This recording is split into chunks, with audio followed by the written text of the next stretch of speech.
نبات الرعب كما يسميه العرب أو الفقع، ويسمى الكمأة نظرا لكونه ينبت مخبأ تحت الأرض، وهو نوع من أنواع الفطر كروي الشكل أملس يتنوع لونه بين الأبيض والبني، ينمو في مجموعات من 20 إلى 30 حبة بعد سقوط الأمطار الرعدية الموسمية بشهرين تقريبا على عمق قدم تحت الأرض، ويعثر عليه بتتبع أثر الشقوق في التربة التي تنتج عن نموه تحتها.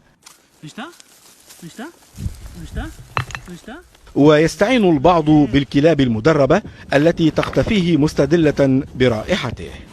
في الجزيرة العربية دأب الناس على الخروج إلى الصحراء بعد كل موسم مطر والعودة بمحصول وفير من الكمأ الأبيض الذي يعتبر أجود أنواع هذا النبات.